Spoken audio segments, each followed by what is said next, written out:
Hey guys, Dan here with the Viewing Globe podcast. Here with our second podcast. We're going to be reviewing High Five, the second episode of the first season of Mighty Morphin Power Rangers. You can follow me at Twitter at the Viewing Globe Pod. I'll have it linked over here at the bottom of the screen, so you guys can see it. I post regularly, ask some cool questions, post a couple cool things, and some updates during the week. So definitely think about following me there. Also listen to me at Castbox.com and YouTube.com, all under the Viewing Globe podcast. So anyway, let's get on with this review. So the episode starts out with the Angel Grove juice bar slash gym, the classic hangout, the youth center. It shows Trini doing like a taekwondo type class and Jason climbing up a giant rope, and she like stops her class. I don't know if she was directing the class or she was just participating in it. So she just stops because she sees him climbing a rope to get to the top of the ceiling, like every single high school gymnasium you've ever seen in your entire life that's been on TV. At least I've never had one in my gym. And she's like, "You got to be careful. You can't be doing that." And he's already almost at the top. Like, he's like two rungs up from being up to the top. She's like, "You got to be careful. You can't be doing that." So she's trying. Basically, they're trying to play up that she's afraid of it. He's not paying attention, so he slips like a foot, but then he climbs all the way up to the top. So she goes and walks off, and in comes Billy, and he's walking in like, "Hey guys, how's it going?" He's like talking super duper brainy, like more than he does throughout the rest of the season. I guess they really, really want to push in these first couple episodes that Billy is the smart one, which I don't know why they had to do that via him talking. Meanwhile, you see later in the episode how smart he is. But anyway, he steps underneath the rope because he's not physically inclined, which is another thing they try to get across in this episode. And Jason drops down from the rope because he's not paying attention, lands on Billy's shoulders. Billy's not expecting it. He freaks out. He starts running around, and they just kind of start doing like this like circus swing type thing because Jason's still holding on to the rope, and Billy's like holding on to Jason's arms but trying to run away. I mean, he's holding on to his legs but trying to run away, so they start swinging about. Eventually Jason lets go. They land right in front of Trini, and she's just looking like she's doing a little chest press machine, and she's just looking at him like, I told him. But anyway, in comes Bulk and Skull, and obviously their music starts playing, and they challenge Jason. They're like, "Oh, this is easy. We could do this, no problem." And Jason's like, she's like, "Well, if it's so easy, why don't you go do it?" And Bulk, his response was, granted, he wasn't able to see Jason actually get to the top. He goes, "Well, at least I can get to the top." There was zero setup for Jason not being able to get up to the top. So Jason challenges him, like, "Well, you can get up to the top, get up to the top," which isn't really a fair challenge because Bulk probably has about an easy 100 pounds on Jason. So he's going to need so much more muscle to do this challenge. So anyway, he tries one time. It doesn't work. Tries a second time. Doesn't really work. And I think he tries a third time by just jumping on and grabbing the rope. And of course, the rope comes down from the ceiling, falls down, and he knocks Skull over. They're on the floor. All this drywall and stuff starts falling on top of them. That's the gag. Anyway, it cuts to Rita on the moon. And she just says, she's like, "I'm going to get these Power Rangers stuck in a time warp just like Zordon." And then it cuts away. That's the whole thing. Anyway, it goes over to Billy, and he's talking super duper smart again. And he's going over to his locker, explaining that he's built something, but his words are too big that no one understands what he is saying. He pulls out the communicators, and he's like, "Look, I made these. They are devices that allow us to communicate with each other." People still don't really understand what he's saying, which is kind of weird because at this point you should, unless you're a little kid, which the show is targeted towards. So Trini has to go forward and explain basically translate for Billy what Billy's saying that he invented a communicating device that they can wear on their wrist. So this way they always get in touch with each other. Um, they go to use them for the first time. Everyone presses the button at the same time, which if they would have had experience with walkie-talkies at the time, if everyone pressed the button at the same time, it doesn't work because everyone's broadcasting at the same time, so they all just cancel each other out. But anyway, everyone except for Billy presses the communicate button. Something goes wrong. They get teleported to the command center, and Billy's just like, oh, I gotta follow them. Presses the same thing. Comes about a second later. So Zordon then explains to everyone that the communicators, Billy has accidentally tapped into the teleporting grid, the teleporting unit, which does explain my question from the last episode, which how did they just magically teleport there when they use the communicators in every other episode? Anyway, Alpha has some terrible rap slang thing like saying homeboy and hood and things like that, and luckily that goes away at some point during the series, but at the beginning I'm just like, Alpha, what are you doing, Alpha? Don't do this, Alpha. He's always kind of weird, but like, come on.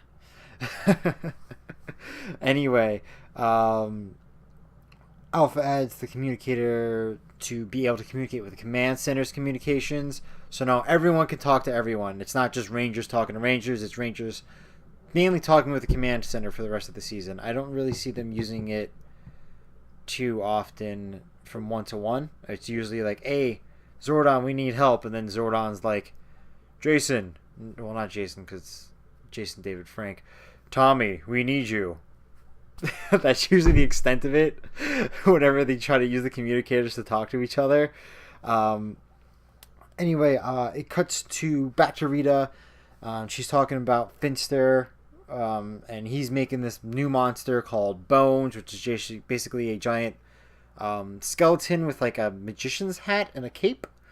And Babu is in charge of this time warp device. This is the whole point of the episode. This is her master plan to get these Rangers trapped in the time warp. That is her master plan, and I want you to remember that. That is the whole point of all of this. She doesn't care about Bones. She doesn't care about Squatter Babu. All she cares about is getting these Rangers stuck in this time warp because they're what preventing her from taking over the Earth. Okay?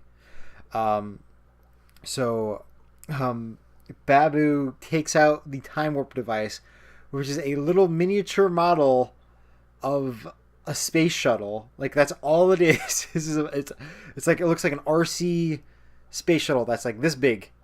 So she takes it, they launch it off. He has got his little remote control box thing. They launch off the space shuttle, and it's so comical because like they start playing this super duper menacing music and people like screaming and freaking out, and it's on the news on the TVs that this thing's coming from space, and it lands on the streets, and you just see it's this big, and it's like driving next to cars, and people are freaking out and running away. It's hilarious. And then anyway, just like crash lands in like a little pile, like a little mound of dirt, like maybe like a foot high. And then just the little nose of it pops open, and then that opens up the time warp over the town. But like no one really notices that the time warp's there, except for Zordon. Zordon's like, there's something going on, and he transports the Rangers to the middle of the desert, mainly because that's probably one of the only sets that they have available to them at the time is the desert. And what they do from there is they see that the putties are there, and they're trying to sneak up on them. It instantly fails. They cannot sneak up on these putties. Jason, they want to morph right away. They're like, oh, we got to morph. And Jason's like, no, we can't, because we can't resort straight to morphing right away. Because in the first episode, Zordon said, only morph last case scenario. You want to try to resolve everything by yourselves. Which again escalates to the whole only use karate for self-defense lesson that they try to teach everyone during the show. So that's great because that's something that they're trying to drill into these kids, because they don't want to start the show and kids start fighting each other, and then the parents don't like the show. So Jason has a pretty bad idea as leader because they're all fighting the putties in a group, and he notices that they're getting overwhelmed by the numbers, so he tells everyone to spread out, which basically just involves Trini and Billy running away and everyone else staying together. And then Billy, staying in the same mindset as Jason, he just tells Trini, hey, let's separate again. So it's Jason, Zach, and Kimberly all together fighting the putties, and Trini and Billy running away in separate directions. So they're mainly together except for when Billy says let's separate. Billy runs up like a mountain or a small ridge line or something like that. It's about 50 to 30 feet high, and Trini stays low because, remember, at the beginning of the episode, she's afraid of heights. So Billy just can't fend for himself.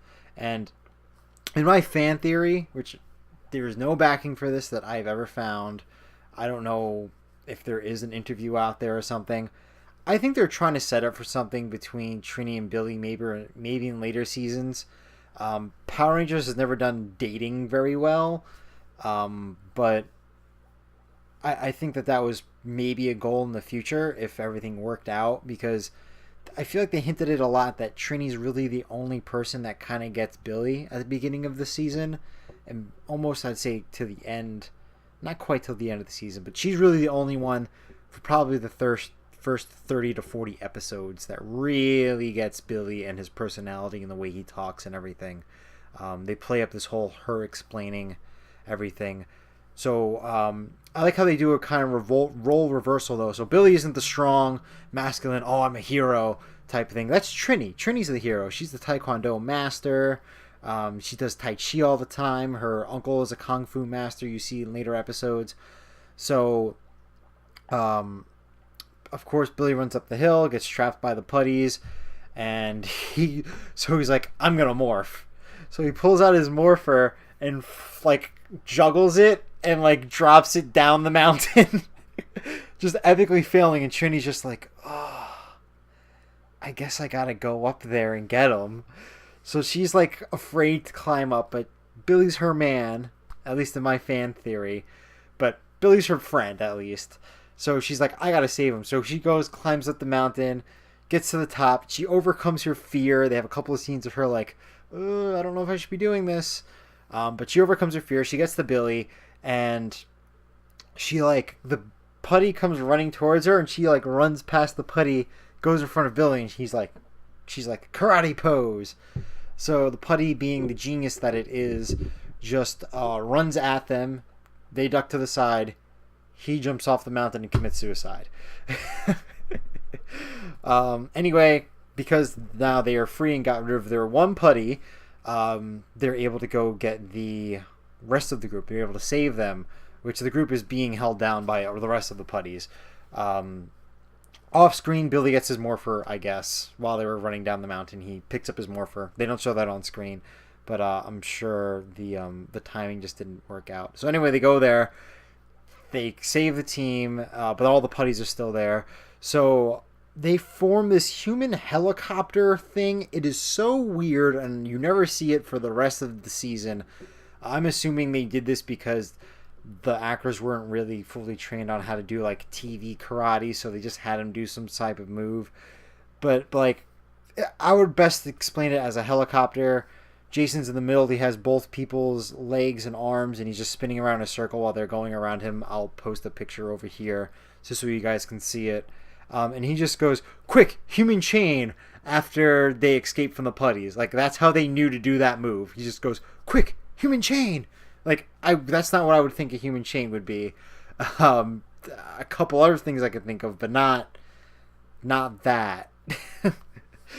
Anyway, they teleport back to Zordon right away after they defeat the putties, because the human chain is the most OP move in the entire series and takes out all the putties. But they never use it again. But it takes out all the putties. And it only requires 3 people to do it. Not 2. Well, 2 people are the wings. 1 person in the middle. Anyway, they quickly go to Zordon, and quickly Zordon's like, you gotta go to Bones. So he sends him off to Bones, and Bones is in the middle of an amusement park because that's where he was in Sentai. They don't really have a good explanation for that, even though there's other episodes with amusement parks in it that they could have used. Whatever. Bones is there. And he just removes his head and spins it up in the air, and somehow that magically brings everyone into the time warp, which is Rita's end goal. Remember that. This is Rita's end goal, to go into this time warp and trap them in there. So they go in there, they start fighting with Bones, and it quickly cuts to Squat and Babu. It's so funny because they kind of pan away from the fight and just zoom in on this little green pumpkin. Maybe, well, it's a kind of big for like a regular pumpkin, but TV-wise, it's a small pumpkin that fits Squat and Babu in it. So they pop out, and Squat pulls out this comically like pirate bomb thing, and he's like, "We gotta blow up the time device, the space shuttle, and blow it up so this way everyone gets trapped in this time warp. But we gotta escape before that happens." So he goes over to the space shuttle, lights the fuse for the bomb, and they start running away. Even though there's nowhere to run in the time warp. So the Rangers are like, "We gotta stop that fuse." So they go over, they try to stop it, but of course Bones and his skeleton crew come in, and they cause some sort of problem for them. Jason runs in, tries to take on Bones by himself, but it doesn't work. He ends up asking for the team for help, which, why wouldn't you? Because they're all standing almost right next to him, but he kind of just tries to go in by himself for some reason instead of teamwork, which is a lesson he does need to learn, but he ain't gonna learn it this episode. Anyway, they all blast him, and Bones blows up, turns into like a pile of bones, and you're just like, okay, they defeated him, but they start shaking. You're like, ooh, he's gonna come back. So he starts almost forming. His head is about to hit his body, but Billy's like, we gotta get that head. So he jumps up, grabs the head right before it attaches to the body, wraps it up in its little cape thing, and throws it over to Trini. Trini, complete badass moment, just takes on all of the skeleton crew. Kills like 3 or 4 skeletons. And then I forgot to mention there's a giant crevice in this time warp that Bones opens up.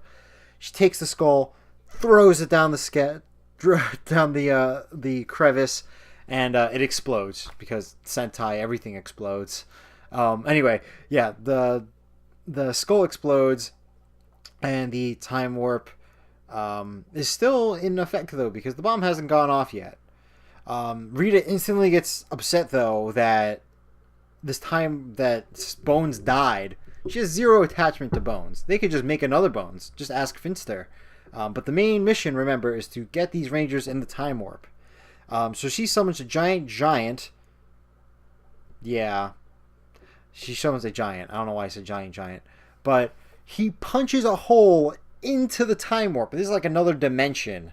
He punches a hole into time itself, grabs Jason, pulls him out of the time warp, which, again, the main mission of this episode was to get them trapped in the time warp.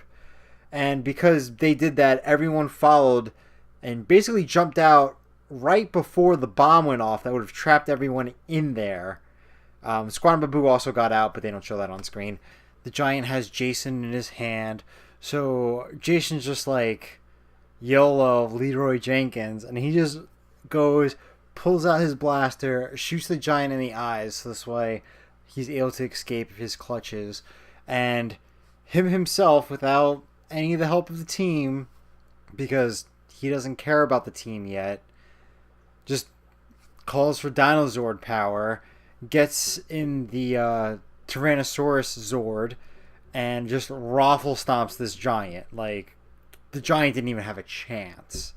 Just completely demolishes him. It's actually really, really bad. Rita comically, like, kicks this giant, like, globe that she has in her little kingdom palace thing at Squat and Babu. It, like, hits them. And, like, not only was that funny enough, I love how she just, like, abuses them and how they all kind of just abuse each other. But not only did it hit them, but like they put Saban, I don't know if it was from Saban or from the original Sentai. I'm pretty sure Saban did this. They put this like comical springy noise in, like wah, like when she kicked it. It was, oh man, it was hilarious. Anyway, it cuts back to the Angel Grove Youth Center. Ernie's talking to some lady about the Power Rangers and how they were in the park and saved someone, or saved the city, or something. I don't know. I forgot his phrasing on it. Then they're all like talking and stuff, and they're by the rope again. And Trini's talking about how she overcame her fears and everything. So then Zach comes up, sneaks up right behind her with a skull mask on. And he scares her, jumps at her with a skull mask, scares her, and she's so afraid that she climbs all the way up the rope, which it does show that she overcame her fear of heights, but now she's afraid of skulls. Yeah. I'm just joking. Again, it's a pretty good episode. It's not amazing. One thing you have to take with these early episodes, I feel like they kind of get a pass because they were kind of finding their footing. A lot of these people haven't acted before, so they're still trying to find their footing. Everyone's doing a pretty good job as far as Power Rangers goes. But it's very episodical at the beginning. They're interchangeable. They were just trying to get viewers in, so they weren't hitting any major story beats or anything. They're just setting everything up. The show does get a lot better. I'd say probably like 20 episodes in, they stopped doing the episodical. It's still kind of episodical, but it starts having an overarching story, sort of. So yeah, thank you guys for listening. Don't forget to subscribe and leave a comment wherever you are. Give any advice of what you think I can do to improve the podcast. And thank you guys for watching, and I will see you guys next time. Bye.